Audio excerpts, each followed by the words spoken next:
Doctor Lakshman Yadav एक एक 2019 के आंकड़ों पर नजर डालते हैं तो एक तस्वीर जो सीधी सीधी दिखती है लेमैन लैंग्वेज में कि 16 सीटें तो एनडीए हारा ही था, और इसके अलावा तकरीबन 20 सीटें ऐसी हैं जहां 1 लाख से कम का मार्जिन है।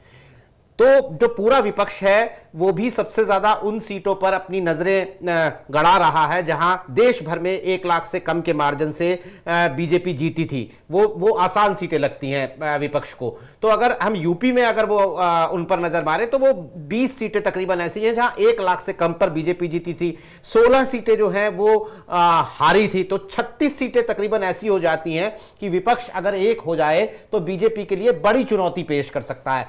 आपको लगता है कि जो ये आंकड़े कागज पर दिखाई दे रहे हैं ये वाकई जमीन पर भी ये आंकड़े इसी रूप में दिख सकते हैं, प्रदर्शन कर सकते हैं? नीरज जी, ये कहना कि जो कागज पर आंकड़े हैं ऐसा ही वोट डालने के समय या चुनाव परिणाम के समय दिखेगा, ये इसका कोई बहुत ठोस तर्क तो नहीं बनता है। क्योंकि कोई वोटर जब वोट देने जाता है तो उस समय उसके जहन में क्या चल रहा है, जितनी गुणागणित चुनाव के पहले पॉलिटिकल पार्टियां या चुनाव का विश्लेषण करने वाले लोग जितने तरह के कयास लगाते हैं, ये कतई जरूरी नहीं कि ऐसा ही वोट में रुझान में तब्दील हो जाए। और ये जो गणितीय गणना है, आंकड़ों की गणना है, ये कई बार चुनाव को उस तरह से ले भी नहीं जाती। हम पिछले कुछ वक्त से हम देखें तो इसका एक असर तो ये दिखता है। तो पहली बात तो ये क्लियर है कि ऐसा कतई नहीं है कि हम गणितीय गणना से किसी की जीत हार को तय कर पाएंगे। इसका एक विश्लेषण हम कर सकते हैं, एक हम ऑब्जर्वेशन अपना कर सकते हैं। चुनाव किन मुद्दों पर लड़ा जा रहा है, किन परिस्थितियों में लड़ा जा रहा है और कैसे समीकरण बन रहे हैं। अगर इन 3 चीजों को ठोस ढंग से हम देखें, 2019 का चुनाव अलग परिस्थिति में था, 2024 का चुनाव बिल्कुल अलग परिस्थिति में है। 19 के चुनाव में एक तर्क यह भी था कि 14 में जिन्होंने 60 महीने मांगे थे, 60 साल के बाद, उन्होंने कुछ काम करना शुरू किया है, उन्हें अभी बहुत काम करना बाकी है और कोई ठोस विकल्प नहीं दिख रहा है और इन्होंने कोई बहुत बुरा काम भी नहीं किया। ऐसा नरेशन बनाया गया और वो उनको लाभ ले गया। 19 में उन्हें फिर से मौका मिल गया। इसलिए अगर हम 19 के गठबंधन की गणितीय तुलना 24 के लिहाज से भी अगर हूबहू वैसी करेंगे तो ये मुझे लगता है कि बौद्धिक ज्यादती होगी, क्योंकि 24 में 10 साल पूरे हो जाएंगे। जनता के पास नाराज होने के ढेर सारे मौके मिल चुके हैं, इनकी नाकामयाबियों से या दूसरे तरह के समीकरणों से। तो एक कारण तो ये रहेगा जो 24 के चुनाव में वोट पर असर डालेगा। दूसरी वजह, समीकरणों के बनते और बिगड़ते जो दृश्य हैं। ठीक बात है कि बीजेपी बहुत तरह की चीजें एक साथ साधती है।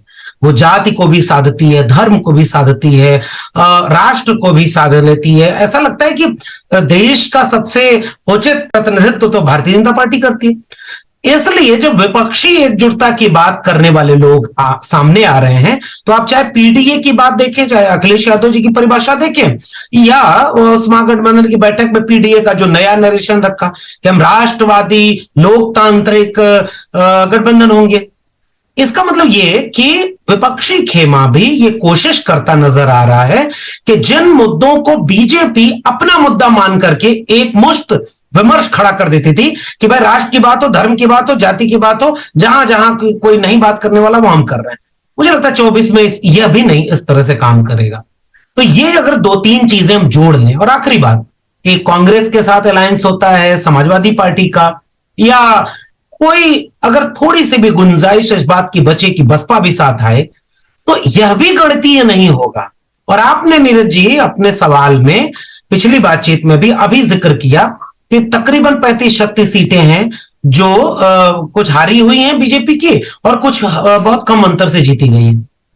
ये अगर एक गणितीय आकलन को हम सामने रखें, बीजेपी खुद ये बात मान रही है। बीजेपी ने खुद बहुत सारी सीटों को रेड जोन में घोषित किया। बीजेपी का आंतरिक सर्वे जो लीक हुआ या कराया गया, वो खुद ये मान रहे हैं कि कहीं कहीं चिंता तो बढ़ी हुई है। तो बहुत सारी चीजें एक साथ काम करेंगी और मुझे लगता है कि 19 के चुनाव या 14 के चुनाव से थोड़े अलग माहौल में 24 का चुनाव होने जा रहा है। जी लक्ष्मण जी, मैं आपके पास आता हूँ। इससे आरएलडी एक बहुत महत्वपूर्ण फैक्टर के रूप में उभर कर सामने आई है। लक्ष्मण भाई, मैं इस पर आपसे सवाल लूंगा डिबेट के आगे के क्रम में, लेकिन फिलहाल तो सवाल वही आपसे भी है कि बसपा का फैक्टर आप कैसे देखते हैं, क्योंकि आप आइडेंटिटी पॉलिटिक्स को भी काफ़ी करीब से आप लोग पढ़ते हैं, समझते हैं, जगह जगह आप व्याख्यान देने भी जाते हैं। अखिलेश यादव के नेतृत्व में अगर कोई महागठबंधन उत्तर प्रदेश में बनता है, जैसा कि 2019 में अगर महागठबंधन उत्तर प्रदेश में बना तो ऐसा माना गया कि वो मायावती के नेतृत्व का महागठबंधन था, क्योंकि मायावती एक सीनियर उस दोनों नेताओं में सबसे सीनियर थी, तो वो माना गया कि मायावती लीड कर रही हैं उस गठबंधन को। अब की जो महागठबंधन होने की तैयारी, उसमें अखिलेश ये तो साफ कर चुके हैं कि उसका नेतृत्व वही करेंगे और होना भी लगभग, अगर हुआ अपोजिशन का गठबंधन तो ऐसा संकेत मिल रहा है कि अखिलेश ही नेतृत्व की भूमिका में रखें। अखिलेश पर एक आरोप ये लगता है, अखिलेश यादव पर या उनकी समाजवादी पार्टी पर, कि वो यादवों की पार्टी है, उनको दलितों का वोट मिलता नहीं। ऐसा एक नैरेटिव उत्तर प्रदेश में है कि यादव को दलित वोट नहीं करता, दलित को यादव वोट नहीं करता, इसीलिए ये वोट ट्रांसफर नहीं हुआ और 2019 में महागठबंधन हार गया। अब की जो 2022 में अखिलेश यादव ने आइडेंटिटी पॉलिटिक्स को एक नया आयाम दिया, स्वामी प्रसाद मौर्य जैसे कांशीराम के स्कूल से निकले नेताओं को अपने साथ किया, दलित फैक्टर पर ज़्यादा ध्यान दिया, कांशीराम की प्रतिमा का अनावरण करना हो, अंबेडकर जयंती पर महू जाना हो, तमाम सांकेतिक कह लीजिए या धरातल पर कह लीजिए, तमाम तरह के प्रयास कर रहे हैं। अब आप जब फील्ड में जाते हैं तो क्या आपको वो प्रयास फ्रूटफुल होते नजर आते हैं? क्या आपको लगता है कि अगर मायावती इस बार इस अलायंस का हिस्सा नहीं रही तो दलित वोटर्स, जो कि उत्तर प्रदेश में काफी महत्वपूर्ण भूमिका में है, वो विपक्ष का साथ दे सकते हैं? या अमिताभ जी जो कह रहे हैं कि उनके भाजपा की तरफ जाने की आशंका ज्यादा है अगर मायावती कमजोर हुई, तो इसमें आपकी क्या राय है? भाई, इस पर बात करते हुए हम 2019 का भी एक पृष्ठभूमि उसके देखे हैं।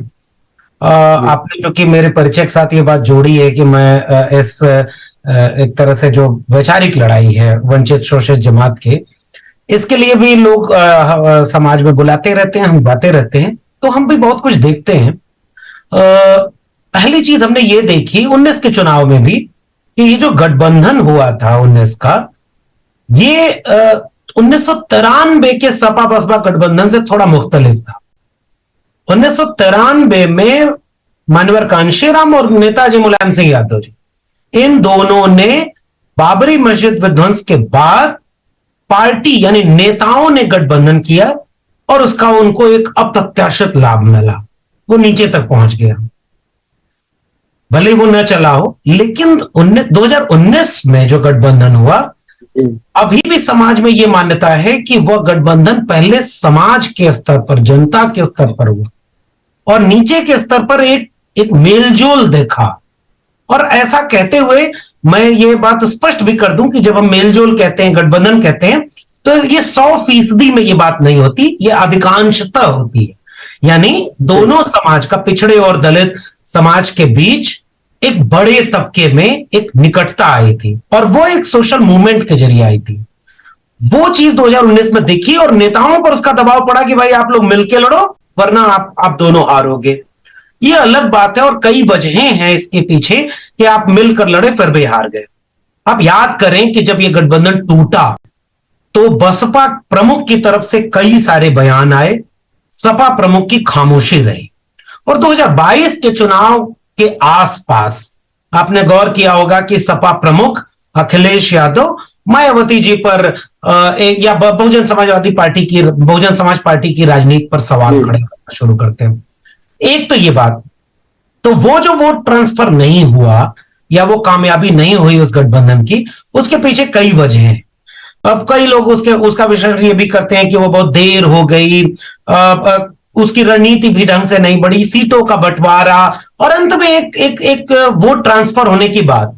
वोट ट्रांसफर में तो फिर भी बसपा को 10 सीटें मिल गई, और अगर पिछड़ों का वोट ट्रांसफर नहीं होता है तो 0 से 10 पर बहुजन समाज पार्टी कैसे पहुंची? और अगर दलितों का वोट ट्रांसफर नहीं होता तो बहुत सारी सीटें ऐसी हैं जिस पर सपा बेशक हारी हो गठबंधन के बाद भी, लेकिन वोटों का प्रतिशत कम हुआ है। अब अगर बात करें 24 के लिहाज से, और आपका सवाल जो है कि भाई दलितों के भीतर समाजवादी पार्टी को लेकर बहुत आकर्षण उस तरह नहीं है, और ये बात ठीक है, उसके बहुत सारे ऐतिहासिक कारण हैं। मिसाल के तौर पर कुछ जिलों का नाम जो रखा गया था उसको बदल देना वापस अपनी सरकार में, जो बसपा ने रखा उसको सपा ने बदल दिया। प्रमोशन रिजर्वेशन एक मुद्दा था, बहुत सारे ऐसे मुद्दे थे। मुझे लगता है कि समाजवादी पार्टी के मुखिया ने इन सारे मुद्दों पर अब अपनी धारणा बदल ली है।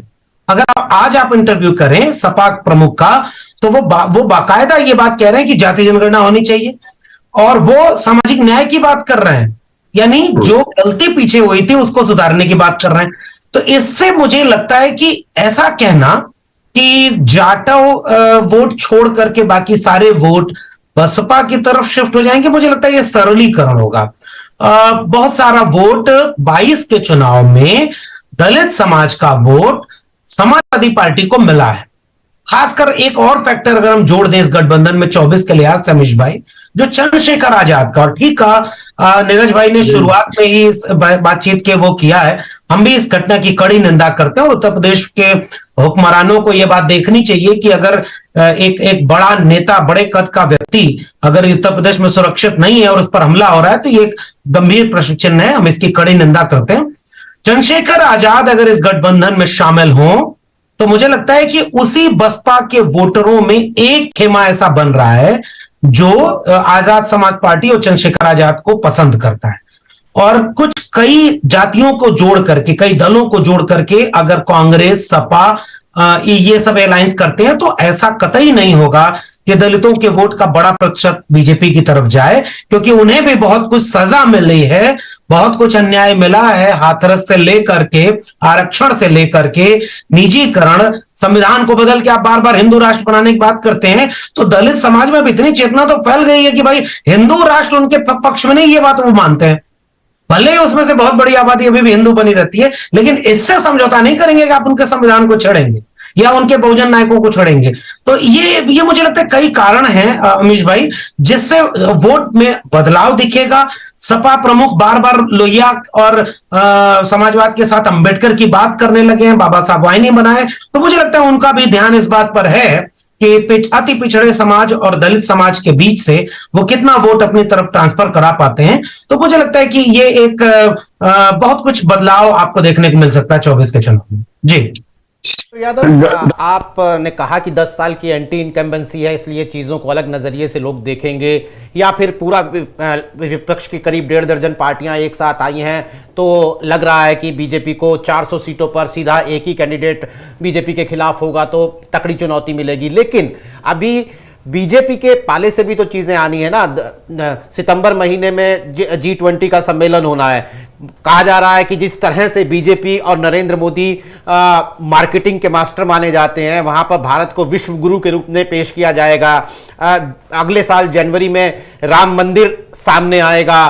तो बीजेपी भी तो माहौल बनाने के लिए, और फिर आखिर में लोकसभा चुनाव में जो अब तक 10% के से ज्यादा का इंसेंटिव सिर्फ प्रधानमंत्री नरेंद्र मोदी का लेती रही है बीजेपी, वो भी सामने आएगा जब वो प्रचार में निकलेंगे। तो आपको क्या लगता है कि विपक्ष जो एकजुट हो भी जाए तो बीजेपी की इन चुनौतियों का सामना कर सकता है? देखिए, ये बात ठीक है कि आपके सवाल के अगर आखिरी हिस्से को मैं पहले वरीयता दूं कि Bharatiya Janata party event manage करने में माहिर है, ये बात बिल्कुल ठीक है। उसके पास अभी उनकी तरफ से बहुत कुछ होना बाकी है। विपक्षी खेमे की तरफ से कोशिश हुई है, अभी भारतीय जनता पार्टी और उनके गठबंधनों की तरफ से, गठबंधन दलों की तरफ से अभी बहुत सारी कोशिश होना बाकी है। मगर जो कोशिश विपक्षी खेमे ने एक की है, अभी उसे मुकाम तक पहुंचना है, इसने हलचल और बेचैनी तो पैदा कर दी भारतीय जनता पार्टी में और शीर्ष नेतृत्व तक पैदा कर दी कि जिस परिवारवाद का पर्याप्त बोलबाला संघ या भारतीय जनता पार्टी की बात कर लें तो उनमें टॉप लीडरशिप में है, उस पर अटैक करते हुए प्रधानमंत्री की तत्काल प्रतिक्रिया आ गई। मुझे लगता है ये ठीक ठाक विपक्षी दलों की एकजुटता का एक असर तो दिख गया। और ये बात कहते हुए जब आप समझिए ना, सबसे बड़ा चेहरा जो है वो अब प्रतिक्रिया दे रहा है, गृह मंत्री प्रतिक्रिया दे रहे हैं, इसका मतलब कि एक काम विपक्ष ने किया है। दूसरी बात जो आपकी बात है इवेंट की, वो ठीक बात है कि G20 में विश्व गुरु की भी बात की जाएगी, मंदिर भी बनेगा, सब कुछ होगा। फिर भी मैं एक बात कह रहा हूं और इसका असर भी दिखेगा। हम ये जानते हैं कि 1990 या 85 के बाद का ही पूरी राजनीति देख ले, मंडल आंदोलन आया तो उसके बाद की कमंडल की राजनीति को देख ले, और पिछले 30 साल बीजेपी ने जिन मुद्दों पर सबसे ज्यादा मुखर राजनीति की, उसमें मंदिर सबसे अहम था। मंदिर बन गया, मंदिर का उद्घाटन जब होगा उसका एक असर होगा, ये बात भी बिल्कुल जायज है। अब अगर मैं ये कहूं कि मंदिर के उद्घाटन का कोई चुनावी असर नहीं होगा तो ये ठीक बात नहीं होगी। मगर इन सब के बाद अगर एक बात कही जाए कि विश्व गुरु बन गए, मंदिर भी बन गया, 370 हट गया, सब कुछ हो गया, फिर भी जिन्हें अभी हमारे को पैनलिस्ट कह रहे हैं कि आजादी के बाद से तो लगातार ये मुद्दे रही हैं, गरीबी, बेरोजगारी, ये वो, लेकिन इन्हीं मुद्दों पर सरकारें बदलती भी तो हैं।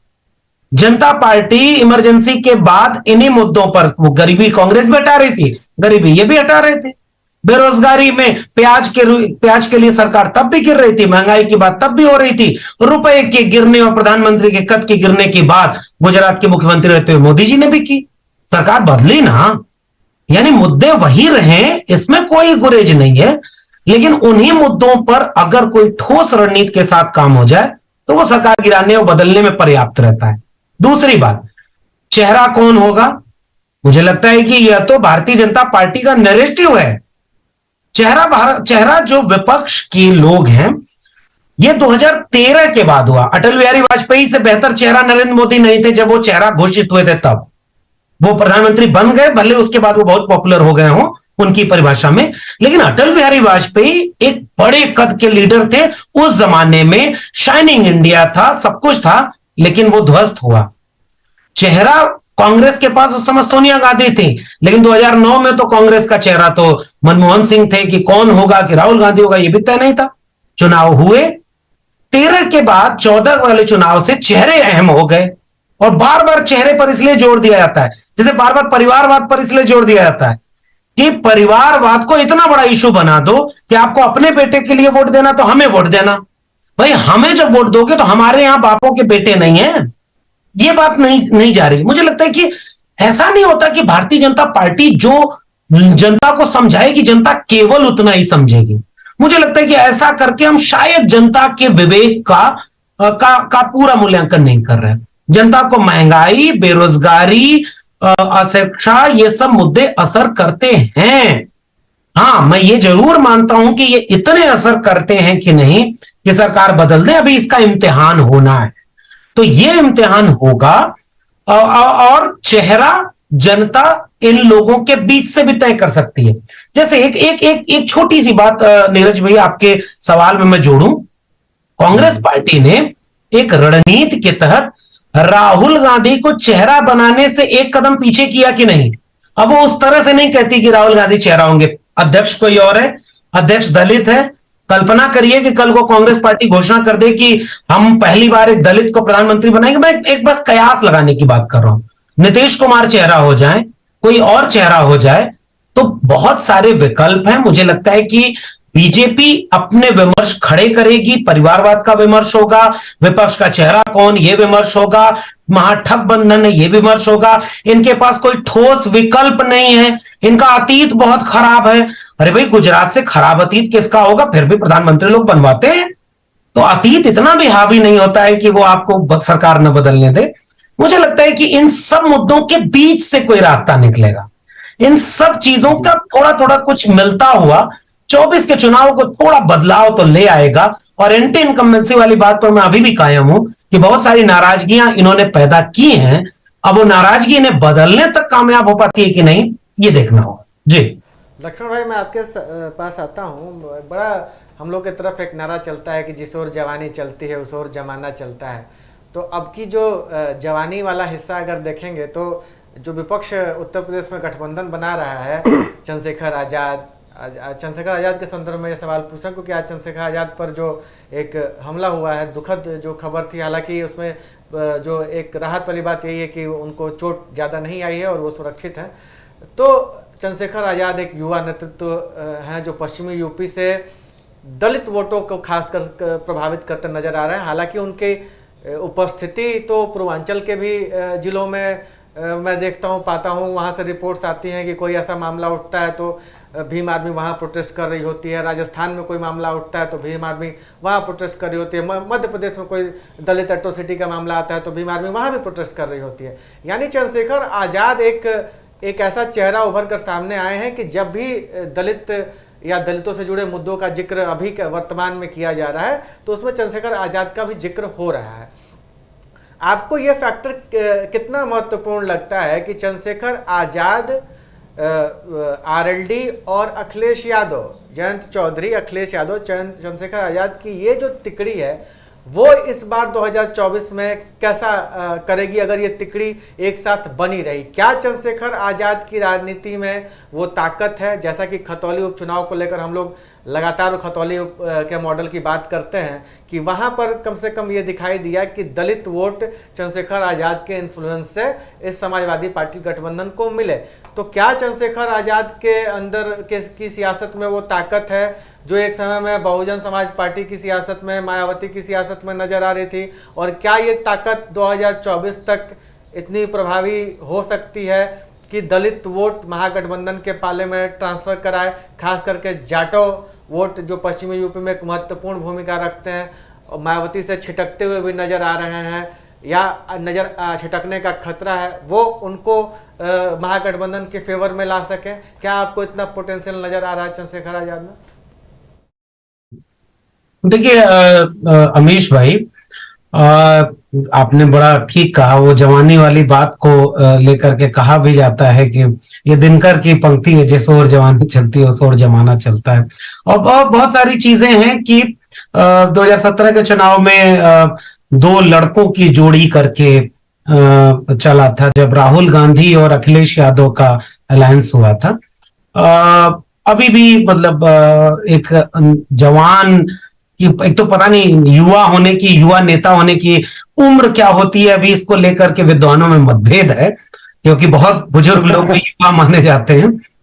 लेकिन फिर भी अगर एक समीकरण आप देखें, अखिलेश यादव, जयंत चौधरी और चंद्रशेखर, तो कुछ कुछ बनता है कि हाँ मतलब एक नई पीढ़ी के, जयंत चौधरी भी बहुत हम्बल डिसेंट पर्सनालिटी के आपको लगेंगे। कभी कोई विवादित बात आपको जयंत चौधरी की तरफ से सुनने को नहीं मिलेगी। चंद्रशेखर चूंकि एक मूवमेंट से निकले हुए नेता हैं और चंद्रशेखर ने अपनी छवि को गढ़ा है, मेहनत से रचा है और बहुत मेहनत करके उन्होंने अपने समाज के बीच, जबकि मायावती जी जैसी एक बड़ी कद्दावर नेता मौजूद हैं, बहुजन समाज पार्टी जैसी एक बड़ी पार्टी जिसकी लीगेसी बहुत बड़ी है, वैसी पार्टी भी मौजूद है, उस सब के बावजूद चंद्रशेखर ने अपनी जगह बनाई। ये बहुत कुछ तय करता है। और जहां बसपा प्रमुख चूक रही थी आंदोलनों से, अन्याय, अत्याचार, शोषण के मुद्दों से जो एक दूरी बनती सी दिखी उस समाज को, उस दूरी को चंद्रशेखर ने अपनी अप्रत्याशित मौजूदगी से भरने की कोशिश की। हर मुद्दे पर आप देखेंगे चंद्रशेखर मिलेंगे आपको, कहीं पूरे देश में बड़े बड़े घटनाएं हो या छोटी सी घटना हो, वहां चंद्रशेखर आपको 24 घंटे के अंदर मिल जाएंगे। जन आंदोलन हो, सीएनआरसी का आंदोलन हो, जो जिसका सीधे जाति से रिश्ता उस तरह नहीं है, उसमें चंद्रशेखर मिलेंगे। महिला पहलवानों के मुद्दे आंदोलन के हों, उसमें मिलेंगे। किसान आंदोलन में मिलेंगे। इसका मतलब चंद्रशेखर ने अपने को गढ़ा है। इसका फायदा चंद्रशेखर को अभी चुनावी तौर पर कितना मिला है ये तो हम जान रहे हैं कि अभी कोई सांसद, विधायक, कोई वो नहीं मिला, अभी पार्षद मिले हैं। लेकिन आपने अमीश भाई खतौली वाला जो जिक्र किया, या 2022 में जो गठबंधन नहीं हो पाया सपा से चंद्रशेखर का, इससे भी कहा जाता है कि एक असर हुआ कि वो जो दलित वोटों की शिफ्टिंग थी उस पर असर देखने को मिला। मेरा मानना यह है कि अगर जयंत चौधरी, चूंकि उनके पास भी अपनी एक लीगेसी, उनकी लीगेसी चौधरी चरण सिंह से होते हुए, अजीत सिंह से होते हुए यहां तक आती है। ये बात ठीक है, अभी चर्चा में आया कि भाई उनका इतिहास थोड़ा रहा है, और बड़ी अच्छी बात हमारे को पैनलिस्ट ने कही, सपा और आरजेडी ये दो पार्टियां ऐसी हैं जिन्होंने भारतीय जनता पार्टी से समझौता नहीं किया। बसपा भी कर चुकी है, जयंत चौधरी, अजीत सिंह मिनिस्टर रह चुके हैं, सब कुछ है। मैं उसी कैटेगरी में चंद्रशेखर को भी देखता हूं, और चंद्रशेखर कम से कम इस तरह के मुद्दों पर तो एक स्टैंड रखते हैं। तो अगर आज के दिन में समाजवादी पार्टी के समर्थन से जयंत चौधरी वहां मिनिस्टर हैं, राज्यसभा सदस्य हैं, भले ही प्रलोभन मिल रहा है, डोरे तो सब पर डाले जाएंगे, बड़े बड़े लोग चले जाते हैं, चल सन्यासी मंदिर में कहते हुए ओम प्रकाश राजभर बार बार नाम लेते थे, समान शिक्षा हो, आरक्षण हो, 69,000 शिक्षक भर्ती घोटाला हो, ये हो वो हो, और इनको अब हम भाजपा को खत्म कर देंगे। अब देखिए कैसी चीजें बदल जाती हैं आइडेंटिटी पॉलिटिक्स में। संजय निषाद और ओम प्रकाश राजभर जिस वैचारिक जमीन पर लड़ाई लड़ते हैं अपनी राजनीति की ना, उसके धुर विरोधी के साथ आज खड़े देख रहे हैं। बहुजन समाज पार्टी की पूरी पॉलिटिक्स जिस आइडियोलॉजी पर, वो भारतीय जनता पार्टी के खिलाफ है, लेकिन वो तो गठबंधन में सरकार बना चुकी है। लेकिन आज जो है उनकी खामोशी बहुत कुछ सवाल पैदा करती है। इसलिए ये बात ठीक है कि अतीत में बहुत कुछ चीजें भारी रहती हैं, लेकिन ये जो नया समीकरण है, अखिलेश यादव अपनी पार्टी के दलितों के बीच जो नाराजगियां उसको दूर करने की कोशिश करते हुए दिख रहे हैं, उसके लिए काम करते दिख रहे हैं। आप उनके जितना भी संगठन बना उसमें देखिए, वो आपको दिखेगा। जयंत चौधरी अपने ढंग से कोशिश कर रहे हैं कि पश्चिम में किसान आंदोलन हो, या जो भी इन पिछड़ी जातियों के, किसान जातियों के बीच जो अपनी पहुंच है उसको और पुख्ता किया जाए। और इधर चंद्रशेखर, अगर तीनों मिल रहे हैं और इनके साथ और भी दल, मुझे लगता है कि अभी और काम करने की जरूरत है। जैसे मैं अभी भी कह रहा हूं, ओम प्रकाश राजभर वो एक बहुत बड़ा फैक्टर है। अगर उन्हें आप ले आ पाते हैं, हालांकि बहुत मुश्किल लग रहा है, कई तरह के दबाव काम करते हैं। अब एक बात यह भी है ना अमीश भाई, थोड़ा सा विषयांतर हो रहा है लेकिन बोल ही दूं, केवल नैरेटिव से, केवल विमर्श से अब इस देश में चुनाव प्रभावित नहीं होते। नैरेटिव गढ़े जाते हैं। मीडिया 24 घंटे कौन सा नैरेटिव दिखाएगा, किन मुद्दों पर बात होगी, किन को ब्लैकआउट किया जाएगा, अखबारों में किन पर लेख छपेंगे, इन पर अब ये जो बहुत कुछ नियंत्रित है ना, यह भी विमर्श को तय करता है। आप जब इनके मुद्दों को नहीं दिखाएंगे तो विमर्श बनेगा कैसे। और नंबर 2 बात, जितना चुनाव में घपलेबाजी के आरोप बिहार विधानसभा और उत्तर प्रदेश विधानसभा चुनाव में लगे हैं, ये तो बहुत गंभीर सवाल खड़ा कर रहे हैं। तो ये सब भी तो बहुत कुछ कारक होते हैं। कोई जीत रहा था, लाइट चली गई, फिर लाइट आ गई तो कोई और जीत गया। बहुत सारी कहानियां होती हैं, अभी मैं उस पर नहीं जा रहा हूं, लेकिन ये सब कुछ मिलकर के बहुत कुछ असर करेगा। और आपके सवाल पे अमीश भाई मेरा कहना यही है कि ये जो गठबंधन है, अभी भी इनमें अगर कोई गुंजाइश आप देखेंगे तो इसी गठबंधन में देखेंगे, और यही चुनौती दे सकता है। बाकी उत्तर प्रदेश में और कोई उम्मीद तो नहीं दिख रही। जी